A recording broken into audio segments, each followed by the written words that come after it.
political and social empowerment of women will not be achieved unless men become willing allies having many strong motivations for ending men's violence against women and promoting gender equality. For that to happen, men to need to break the shackles of patriarchy.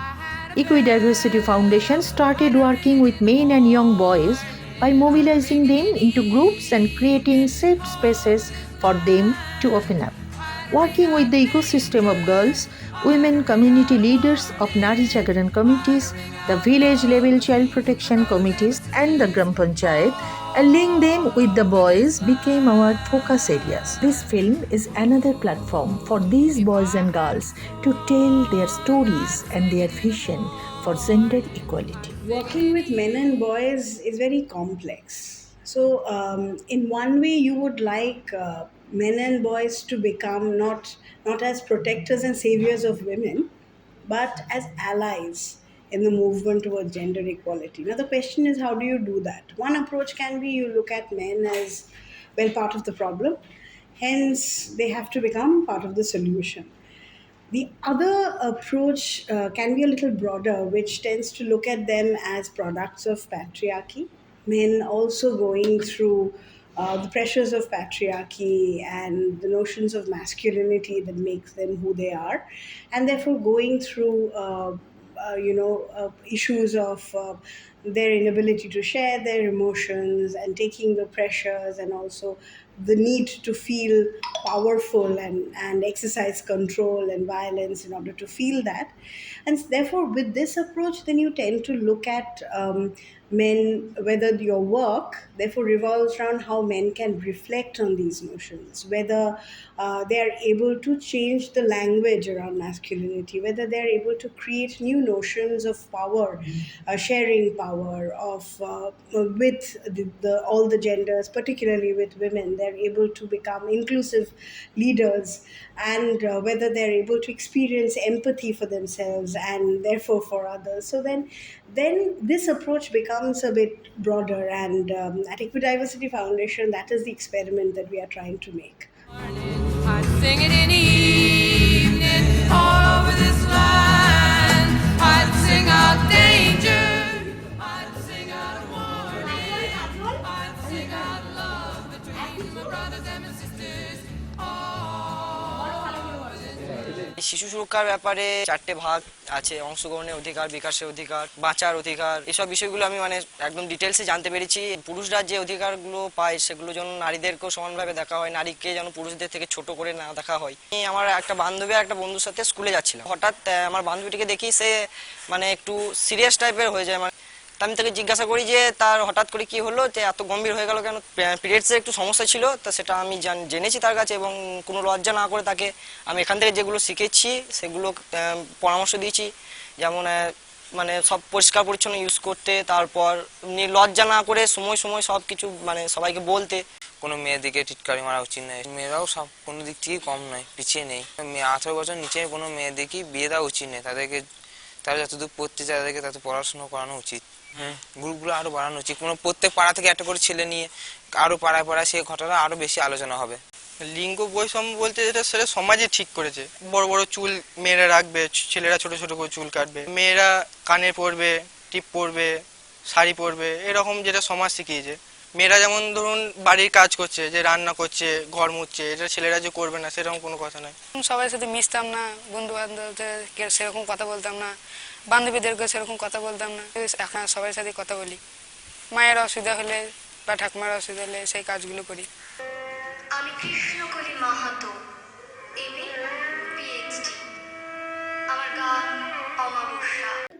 আমারও পরানো যাহা চাই তুমি তাই। পড়ার সঙ্গে আড়ি, রবিবারে তো ছুটির দিন, কেউ কি সেদিন পড়ে? সোমবারেতে পড়তে গেলে আমরা সবাই রাজা আমাদেরই রাজা রাজত্বে, নইলে মোদের রাজা সঙ্গে মিলবতি সত্ত্বে। আমরা সবাই আচ্ছা পাখির বাসায় ডিম দেখেছি আমরা, বাসার মধ্যে টপ করে ডিমটা পড়ে থাকে। মেয়েরা ছেলেদের থেকে কোনো অংশ কম নয়। মাসিক নিয়ে জানলাম প্রীতিতান্ত্রিক সমাজ নিয়ে জানতে পেরেছি। স্কুলে যখন পড়তাম প্রচুর রকমভাবে ডিস্টার্ব, মানে ছেলেরা মেয়েরা এরকম কেন করছে, আবার বাড়ি থেকে বেরোতে পারবি না এই টাইমে, ছেলেরা বেরোতে পারে, এইসব ব্যাপারে শুনতাম। এবার তারপর যখন এই দিদিদের কাছ থেকে জানলাম যে সবারই সমান অধিকার আছে, এটা নিজেকেই নিজে তৈরি করলাম যে ওরা যদি পারে আমি কেন পারবো না। বীরভূম জেলায় 3টে গ্রাম পঞ্চায়েতে আমরা 12টা কিশোরদের দল করেছি এবং 12টা কিশোরীদের দল করেছি। তাদের সাথে আমরা বিভিন্ন সেশন করাই, যেগুলো মূলত মানসিক স্বাস্থ্যের উপরে এবং জেন্ডারের উপরে। বিভিন্ন ধরনের সচেতনতা শিবির করছে, এলাকার মানুষদেরকেও বোঝাচ্ছে যে আমরা ওই দলগুলোতে গিয়ে কী শিখি। তাছাড়া বিভিন্ন সময় র্যালি করছে, দেওয়াল লিখন করছে।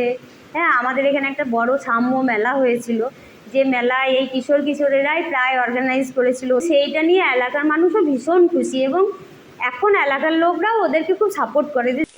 অনেক মা বাবা কি বাচ্চারা কথা বলতে চাইলে শুনতে চায় না। মিটিংয়ে মাদিকে ডেকে বলা হয়েছে যে যে ওরা যেটা বলছে সেটা শোনো ভালো করে, তারপর ওরা যেটা করতে চাইছে সেটা করতে দাও, ওদের উপরে লক্ষ্য রাখো কিন্তু করতে দাও। বয়সন্ধি বালিকাদের নিয়ে একটা আলাদা স্পেশাল আপনার মিটিং হয়। আমরা সবসময় তাদের কানে একদম সেই মন্ত্রপুত করে দিই যে তোমরা যদি 18-র নিচে বিয়ে করো তাহলে তোমাদের অসুবিধা হবে। তো এখন দেখছি ওর অনেকটাই বদল, মানে ছেলে মেয়ে সব মানে সবাইকে সমান চোখে দেখে।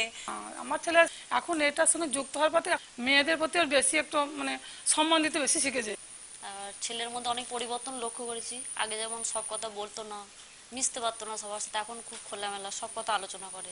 শিশুদের অধিকার এবং শিশুদের সুরক্ষার ব্যাপারে আমি গ্রুপে জয়েন করার পর জানতে পেরেছি। এছাড়া জেনেছি যে ছেলে ও মেয়ের সমান অধিকার, মেয়েরা যে কোনো অংশেই ছেলেদের থেকে পিছিয়ে নয়, এই বিষয়ে আমার ধারণা তৈরি হয়েছে মনে।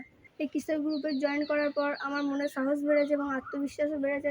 রাস্তা দেখো কোনো মেয়েকে টিজ করছে, অপমান করছে, অসম্মান করছে, তুমি কি এগিয়ে যাবে? হ্যাঁ, আমি এগিয়ে যাব। আমার দ্বারা যদি না হয় তাহলে আমি গ্রামে এসে সেই লোক বা ছেলে মেয়েগুলোর ঠিকানা নিয়ে এসে গ্রামে বিএলসিপিসি সদস্যদের জানিয়ে তার প্রতিবাদ করার চেষ্টা করব। আমি এখানে এসে শিখেছি নারী নির্যাতন বন্ধ করা, শিশুর পাচার, সুরক্ষার অধিকার, অংশগ্রহণের অধিকার, বিকাশের অধিকার। আমি মানে এইসব কিছু জানতামই না, তারপর এই দলে ঢোকার পর থেকে আমি সব কিছু জেনেছি। কোন বাচ্চাটা পড়তে যাচ্ছে সেখানে এসে হয়তো সে কান্নাকাটি করে, হয়তো মেয়ে, কিন্তু সেগুলো মারা বোঝার চেষ্টা করে না। মাদেরকে বোঝাচ্ছি যে তোমরা বাচ্চার উপর গুরুত্ব দাও। শিশু সুরক্ষা নিয়ে বেশিরভাগ আলোচনা করি, কারণ এখন প্রায় অনেক শিশুরা এই সময়ে পড়াশোনা ছেড়ে দিচ্ছে। তাদের গার্জেনদের সঙ্গে বসে আমরা আলোচনা করি যে এখন পড়াশোনা ছাড়ার সময় নয়, এখন বাইরে কাজে পাঠানো যাবে না। শিশুদেরকে যেন অবহেলিত না হতে হয় এবং ছেলে মেয়ে উভয়েরই যেন সমান অধিকার থাকে। কোনো মেয়েরা যেন মা বাবার কাছ থেকে কোনো কিছু দিক থেকে বঞ্চিত না হয়। কিশোরী গ্রুপে এসে নিজে অনেক পরিবর্তন হয়েছে। যেমন বাইরে একা চলাফেরা করতে পারতাম না, সেখান থেকে একটু সাহস পেয়েছি। কিশোর গ্রুপে যে সমস্ত ছেলেগুলো আছে এখন রাস্তায় বেরোলে টিটকারি মারা, বান্দরামো করা, এগুলো অনেকটাই কমে গেছে। আমরা সবাই মনের কথা শেয়ার করি, যেটা ইচ্ছে হয় সেটা বলতে পারে। এখানে কেউ বারণ করে না কোনো কথা বলতে। আমি আগে অনেকটা ভয় পেতাম, সেই ভয় থেকে আস্তে আস্তে আমি বেরোতে পেরেছি। যখন দিদিরা একটা কিশোর গ্রুপ তৈরি করলো তখন আমি মেয়েদিকে পাঠালাম, আমার মেয়ে যেন নিজের পায়ে দাঁড়াইতে পারে, মানে আরো 5টা ছেলে মেয়েকে যেন শিক্ষা দিতে পারে। এই আমাদের সংসদের যে বাল্য বিবাহ, শিশু শ্রম যাতে বন্ধ করা হয় সেসব আলোচনা।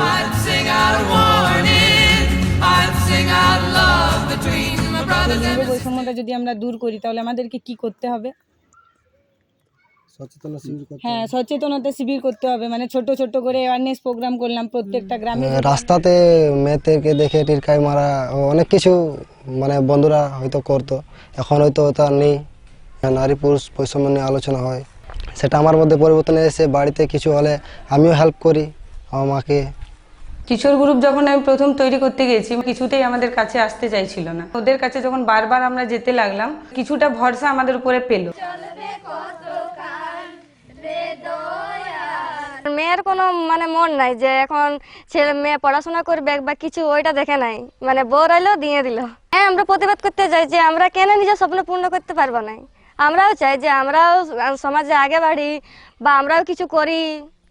পিতৃতান্ত্রিক সমাজ, কম বয়সে বিবাহ দিয়ে, তারপর লিঙ্গের যে সমস্যা, ওইসব আমাদের আলোচনা করা হতো। মেয়ে বড় হয়েছে চিন্তা হবেই, কিন্তু মেয়ের উপর ভরসা করাটা, যদি মেয়েকে বিশ্বাস করো তবেই মেয়েটা আগে বাড়তে পারবে। আমার এখন বর্তমানে পড়ছি, আর আগেও পড়তেই চাই যে নিজের মতো দক্ষতায় দাঁড়াতে পারি। আমরা তো আসলে স্কুল কলেজে পড়ছি, তো সেখানে যে শিক্ষাটা আমরা পাই সেটা একটা আলাদা শিক্ষা। আর এই কিশোরী বাহিনীতে যে শিক্ষাটা আমরা পাই সেটা কিন্তু আমরা অন্য জায়গায় পাই না। এখান থেকে আমরা এটাই শিখেছি যে নারী পুরুষের সমান অধিকার। সেটা আমাদের সমাজ দেয় না ঠিকই, কিন্তু আমাদের সেই অধিকারটা করে নিতে হবে। আমাদের ইচ্ছা মেয়েকে কি করে একটু শিক্ষিত করতে পারি, আমরা সবাই মানুষ, এই চিন্তাধারাটা যেন আসে। বাইরে পাঠাচ্ছি লেখাপড়ার বিষয়, যাতেও নির্ভয় হতে পারে, সব জায়গায় নিজের অধিকারটা ছিনিয়ে নিয়ে আসতে পারে। হ্যাঁ, একটা সাহস জিনিসটা বেড়ে গেছে, এটা একটা দৃঢ় বিশ্বাস যে আমি করতে পারি বলে। নিজের অসুবিধাগুলো যে নিজেই মুকুব করতে পারে, সেই সমস্যার সমাধান যেন নিজেরাই করতে পারে, সেগুলো শেখানো হয় আর কি। আমাদেরকে প্যান্ট শার্ট পরতে হবে, আমাদেরকে চুড়িদার পরতে হবে, এগুলো আমরা কোথা থেকে নিয়ে আসি, কোথা থেকে পাই? আমরা সমাজ থেকে পাই। আমরাও পারি, আমাদেরকে করতে দেওয়া হয়নি। আচ্ছা, বাড়ি এক বছরে আমাদের আত্মবিশ্বাস বেড়েছে, আমরাও পারি। খুব ইন্টারেস্টিং মেয়েগুলা, এরা বলছে যে আমরা নাচ করব, গান করব, নাটক করব, ঠিক আছে। এদেরকে এদের মতো করে যদি আমি চেষ্টা করি, কিন্তু এটা যে আমাদের আত্মপ্রকাশের সুরক্ষিত একটা জায়গা, সমস্ত রকমের মনের কথা তারা খুলে দেবে। একটা ছেলের যতটা অধিকার, একটা মেয়েরও ততটাই অধিকার থাকা উচিত। সবাই মিলে প্রতিবাদ করলে কিছু যদি সমাধানে আসা যায়। আমাদের গ্রামকে আগে সচেতন করবো, তো অনেকগুলো ছেলে পরিবর্তন হয়েছে, মানসিকতা এবং ব্যবহারও অনেকটা আগের থেকে পরিস্থিতি ভালো আছে। নারীর উপর অনেক অত্যাচার করা হতো, সেগুলো আমরা আলোচনা করতাম, সেটাকে প্রতিরোধ করার চেষ্টা করতাম। লিঙ্গ সাম্যের লক্ষ্যে কাজ করছে। নারী পুরুষের যে ভেদাভেদ, সেটাকে দূর করার জন্য আমরা ছেলেদের সাথে, আবার মেয়েদের সাথে, আবার এনজিসিদের সাথেও বসা হয়।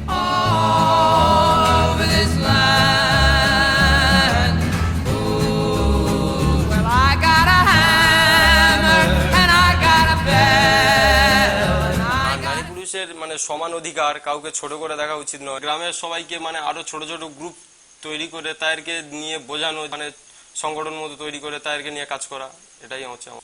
এই গ্রুপে গেলে অনেক কিছু জানা যায়। আমাদের যে এখানটা বয়েজ গ্রুপ, ওরা অনেক পাল্টে গিয়েছে। আগে হয়তো আমি মেয়েদেরকে সম্মান করতাম না, মেয়েদের গেলে আমি ঠিক টন্টেন করতাম, এখন আর করি না, কারণ আমি জানতে পেরেছি যে তাদের কি মানসিক চাপ পড়তে পারে। যেসব বাড়িতে ইউথরা রয়েছে তাদের বাড়িতে তাদের মা বাবার সঙ্গে কথা বলি। যখন আমরা সংগঠনে কাজ করলাম বা এই ট্রেনিংগুলো পেলাম, তখন ভাবলাম যে আমার নিজেকে যদি না আমি আগে পরিবর্তন করতে পারি, তাহলে কিন্তু আমি অন্য কারুকে জ্ঞান দেওয়া হয়ে যাবে। ওদের কাছে যে এটা একটা ওদের কাছে পাওয়া, এরকম ভাবে কেউ ওদের জীবনটাকে নিয়ে কেউ এভাবে কখনো দেখেনি বা জানতে চায়নি। এর সঙ্গে যুক্ত হয়ে আমরা অনেক কিছু জানতে পেরেছি। আমাদের পরিবারের সবাই সব কাজ করি, সেটাকে আমরা বোঝাতে পেরেছি পরিবারকে।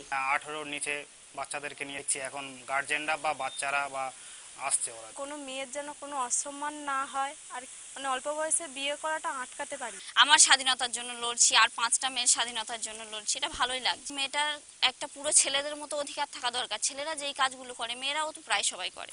আগে আমি জানতাম না যে কোনটা সহানুভূতি, কোনটা সহানুমর্মিতা। বন্ধু বান্ধবকে বলি যে টন্টিটকারি করিস না, টন্টিটকারি মানে হচ্ছে একটা যৌন হেনস্থা। তো আমার বন্ধুরা অনেকটাই পরিবর্তন হয়েছে। বাল্য বিবাহ এগুলো আমরা কিছু কিছু জায়গায় রোধ করতে পেরেছি। প্রথমে অনেক এলাকার 12 থেকে 15 জন এক ছেলেকে নিয়ে আমরা একটা নিড অ্যাসেসমেন্ট করি, তারা কি চাইছে। তো আমিও পিছিয়ে পড়া ফ্যামিলি থেকে বিলং করছি, আমার মধ্যে অনেকটা পরিবর্তন এসেছে, যেমন আত্মবিশ্বাসটা কিছুটা হয়েছে। ইকো ডাইভার্সিটি ফাউন্ডেশনে মানুষকে বোঝানোর কাজ করে নারী ও পুরুষের সমান অধিকার। আমরা যেমনভাবে রাস্তাঘাটে চলতে পারি, ওদেরও চলার অধিকার আছে। আমি চাই নাটকের মাধ্যমে মানুষকে বোঝা যায়, যোগ্যতা অর্জন করতে পারি, নারীদের অধিকার বুঝে নিতে পারি, জীবনে চলার পথে প্রতিষ্ঠিত হতে পারি। ভালো মন্দ বিচার করা, কথা বলার শক্তি আগে যেটা ছিল না সেটা অনেকটাই বৃদ্ধি পেয়েছে। মেয়েদের ক্ষেত্রে যে ওরা যেন ভালো পড়াশোনা করতে পারে বা বাল্য যে বিবাহ হয় সেগুলো যেন না হয়। আর ছেলেদের ক্ষেত্রে দিদিরা ওখানে মানে ফাউন্ডেশন থেকে যে আমাদের এগুলো বুঝিয়ে বলে যেন আমরা ভালো পথে যাই। আমি ইউথ গ্রুপের ছেলে মেয়েদের নিয়ে কাজ করি, মানসিক দিক দিয়ে ওদের কিভাবে আগিয়ে নিয়ে যেতে পারে, লিঙ্গ বৈষম্য দূর করার ক্ষেত্রে সেই বিষয়ে ওদের সঙ্গে কাজ করি। শুধু তো আমরা মেয়েদের নিয়ে কাজ করলে হবে না, তার সঙ্গে ছেলেদেরও দরকার। যে সাপোর্টগুলো আমি ইকুই ডাইভার্সিটি থেকে পাই, এরকম স্বাধীনভাবে কোথাও কোনোদিন কাজ করি। সংসদ সভার আগে পাড়া বৈঠক যে হয়েছিল, সেই পাড়া বৈঠকে ইউথ ছেলেরা তাদের এলাকার বিভিন্ন যে সমস্যাগুলো আছে এবং যেটাতে বাচ্চা এবং ইউথদের বিশেষ করে সম্মুখীন হতে হয়, সেই বিষয়গুলো তারা তুলে আনে। যেমন সন্ধেবেলা হয়ে গেলে রাস্তা অন্ধকার হয়ে যায় এবং সেখানে যাতায়াতের অসুবিধে হয়, তাহলে রাস্তাতে আলোর ব্যবস্থা করা, যাতে টিউশন থেকে ফেরার সময় তারা নিশ্চিন্তে বাড়ি ফিরতে পারে। আমি তৃপ্তি পাল, আমি এসেছি পলসা গ্রাম থেকে। আমাদের সন্ধ্যাবেলায় টিউশনে যেতে অসুবিধা হচ্ছে, তাই পোলে পোলে লাইট লাগানো দরকার।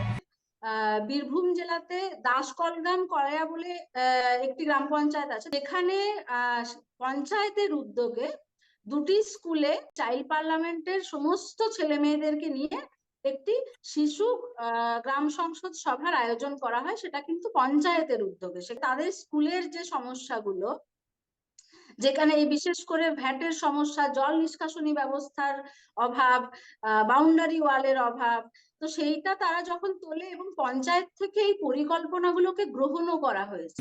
আমার নাম প্রিয়া খাতুন, আমি স্বাধীনগরে থাকি, আমি ক্লাস 5-এ পড়ি।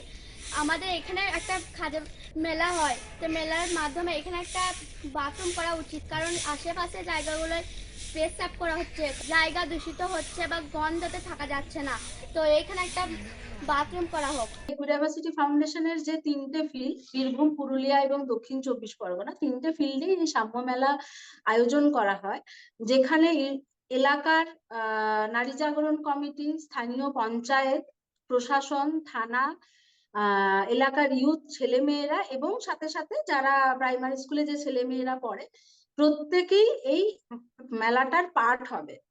মানে সাম্য মেলা, যেখানে খেলাগুলো একদম অন্যরকম। মানে গৃহস্থালির যে কাজ, আমরা জানি যে মেয়েদের হচ্ছে গৃহস্থালির কাজ, সেটাকে খেলাতে রূপ দিয়ে সেই খেলাতে ছেলেরা অংশগ্রহণ করবে। এবং এটা আমাদের সমাজে এখনো আছে যে ফুটবল খেলা, দড়ি টানাটানি, মানে যেখানে শরীরের শক্তি বেশি প্রয়োগ করতে হয়, সেই কাজগুলোতে ছেলেরা যাবে, সেটাতে মেয়েরা করবে না। কিন্তু সেই কাজগুলোতে সেইটাকেও খেলার আকার দেওয়া এবং সেখানে মেয়েরা অংশগ্রহণ করে সেটাতে তারা কিন্তু ভীষণ উৎসাহ পেয়েছে এবং এলাকার মানুষের কাছেও এই বার্তাটা গেছে যে হ্যাঁ, এই কাজগুলো বা এই খেলাগুলো কিন্তু আমরা ছেলে মেয়ে নির্বিশেষে এগুলো খেলতে পারে, এই কাজগুলো ছেলে মেয়ে নির্বিশেষে করতে পারে। তো এই বার্তাটা মানুষের কাছে পৌঁছে দেওয়া যে নারী পুরুষ সমান সমান, অধিকার সমান, দুজনের সুযোগ সমান, দুজনের ভূমিকাও আমাদের সমাজে কিন্তু সমান, কেউ এগিয়ে বা কেউ পিছিয়ে সেটা নয়। এবং এই মেলা সাকসেসফুল হওয়ার পেছনে বড় ভূমিকা ছিল আমাদের ইউথ ছেলে মেয়েরা। তো সাম্য মেলায় প্রথমে আমি একটা স্টলে ছিলাম। স্টলটার নাম হচ্ছে লুডো সাপ, মানে সাপ খেলা ছিল। যে সাপ খেলার মধ্যে যখন সাপের মুখে পড়বে তো তাকে একটা প্রশ্ন করা হবে। সেই প্রশ্ন হচ্ছে সামাজিক প্রশ্ন, নারী ও পুরুষের কি সমান অধিকার আছে আমাদের দেশে। যদি উত্তর সঠিক হয় তাহলে সে সাপের মুখে থেকে যাবে, এবং যদি সঠিক উত্তর না হয় তাহলে তাকে সাপের মুখ দিয়ে লাগিয়ে দেওয়া হবে। মানুষকে আমরা বোঝাতে চেয়েছিলাম যে নারী আর পুরুষের আগেই ক্ষমতা দেওয়া উচিত। সেখানে আমি বিভিন্ন বিভিন্ন ভূমিকা পালন করেছিলাম। সেখানে বিশিষ্ট নেতা মন্ত্রীদেরকে আমি বরণ করে নিয়েছিলাম। খেলার মাধ্যমে সবজি কেটেছিলাম, মশারি মাছ করেছিলাম। When we speak of change in a person, we need to understand where the person is coming from and coming with what knowledge. So we tried to understand the knowledge they are coming with in our sessions, and being handling men and boys was always difficult. Speaking about their own emotions, their own inner feelings was always difficult for the men and boys segment. So one of the most important pivot was feelings in our sessions. We tried them to feel themselves. We helped them to talk about their own negative emotions, and we expected that they would be able to feel others also. So when we stand at the end of the year, what I feel personally, there is a change.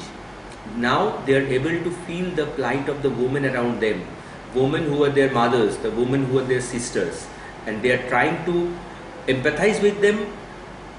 They are trying to help them in their own power, whatever they can do. They also accept that they cannot do everything, because the internal pressure they feel is sometimes very, very heavy to move. But I am happy personally that they are moving, they are trying, and we see a way forward. Sing all over this land. It's a hammer of justice. It's a bell of freedom. It's a song about love between the brothers and the sisters all over this land. It's a hammer of justice. It's a bell